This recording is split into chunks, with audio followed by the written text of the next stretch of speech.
responsibility in order for us to become an outstanding trainer. And this is where visuals will help you.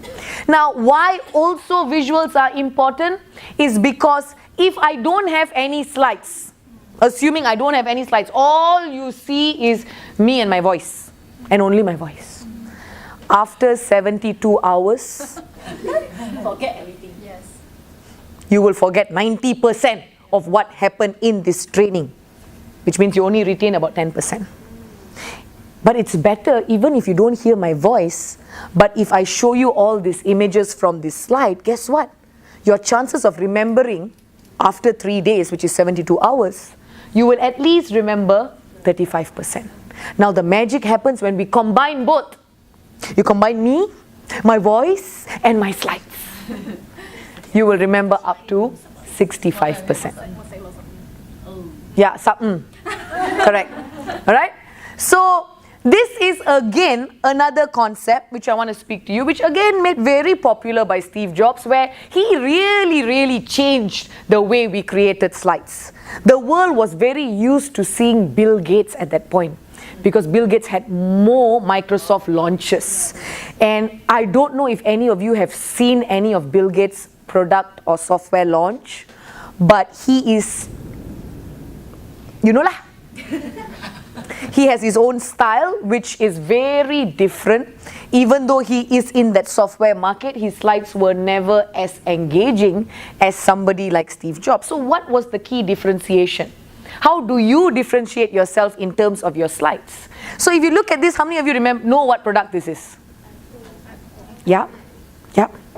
This was the first MacBook Air. Do you all remember the MacBook Air? Yeah. That very thin one. Of course, now they have much thinner ones from different brands. But of course, Apple was the first to come up with the very thin MacBook. Now imagine you are Steve Jobs and you are going to do your product launch. And now in your slides, you can come up with all the features of this product. A slide which looks something like this, and tell the world about how fantastic your product is, which basically it was the slimmest laptop to ever be created, right? Now step into the soul of Steve Jobs for a minute. If he comes and haunts you tonight, your problem. But come and step into his soul and think like him. What do you think he would have put on his PowerPoint?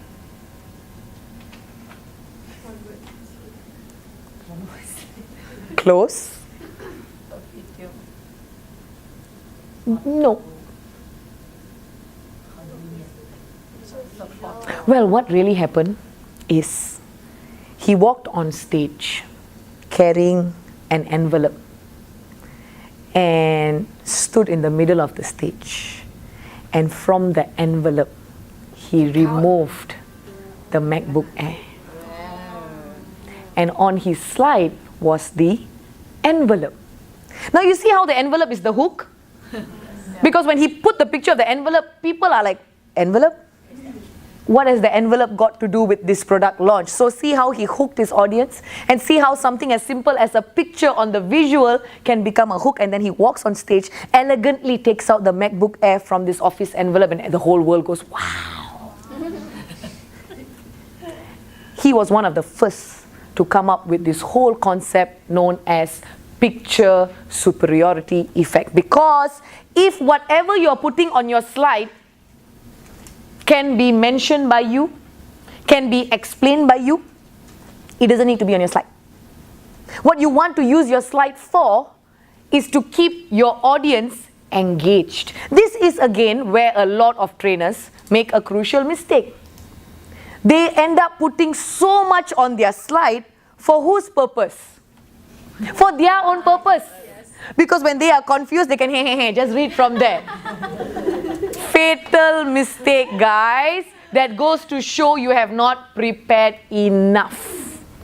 So the purpose of the slides are 100% for your audience. Your information should all be in your database. Again, that's the difference between an average trainer and an outstanding trainer. So you just turn to look as your reference point for a few seconds, but after that you don't need to look at your slides anymore. You should have it here. Everything else should be just given by you in terms of additional information. So that is why Steve Jobs could do picture superiority effect so easily. Because he knew his information, and he also knows the power of picture superiority effect. Because if you look at this, guys, what do you think is more effective? The word bird, the picture bird, or the picture bird and the word bird? The last one. Middle one. So let's go back to the envelope. Steve Jobs, when he put the picture of the envelope, down there, did he write envelope? No. Self-explanatory, right, guys? If it is self-explanatory, don't put it there. No need. If you can capture your audience's attention just by a picture, then you do that. Because let me tell you something about today's audience, which is very different from even 10 years ago. Today's generation is what? YouTube generation, video generation, Pinterest generation, Instagram generation. What is the key feature of Instagram? Why is Instagram now starting to rival Facebook? Because of pictures. Because people malas to read long posts. They want something that just give me something. You know, people are getting lazier and lazier. You ask them to read, they don't want to read Facebook, so they don't want to read unless it's a scandalous thing. So they want Instagram because it is pictures. Nice, like so nice on the eye. So for people who are that generation who wants pictures, and then you go and make them read slides after slides, you get what I mean? Yep. That's what we don't want. So which means dealing with this generation of people, when we create slides, we have to change accordingly. Now, at this point, I also have trainers who will come and tell me, but Sri, our kind of training is actually very different because we do product training and we have a lot of information that we need to give our audience. So we need to put all of it in the slides. That is your laziness talking. That is, another word for it is excuses. Because you don't want to rehearse enough. I admit there are some trainings which are you have a lot of information to give. When you have a lot of information to give it to them in the form of a handout, not on your slide. So please don't misuse. As trainers, you are the last people in the world who should be misusing your visual aids. You are the people who should be masters at visual aids. So you have a lot of information, fantastic. I love trainers who appreciate their content because that all goes under the what. And you take the initiative because you want your audience to have the what. Great, give it to them in a handout. But don't torture them by putting it here. Alright? So that is one concept which I would like to see in your slides tomorrow. Challenge yourself. Challenge yourself for picture superiority effect. See the discussion going on. Oh my god. Okay? Yeah. No, it's not fun. It's okay. No. It's Fun.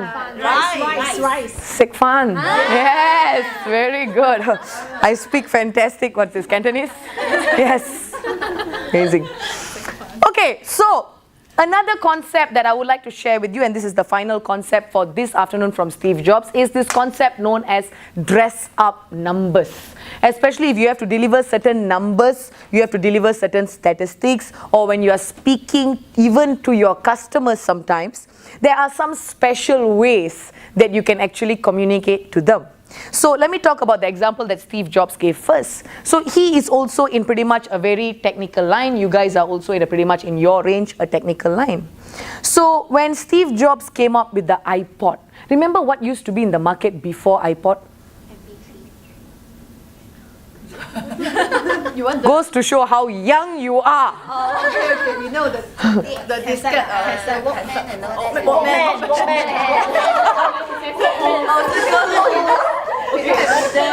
Oh God, I feel so damn old. But yes, ladies, we used to have the Discman. Before that, we used to have the Walkman. Have you seen the Walkman? You have not seen a Walkman. So yeah, Discman. Okay, my generation used to be the Walkman. Yeah, Discman was there before that. How many songs can you fit in a Discman? What, 10 maybe? Yeah. 10, 12, 16 songs maximum, right? And used to carry this huge thing, right? So, of course, when Steve Jobs came up with the iPod, now, How many songs can you fit in an iPod?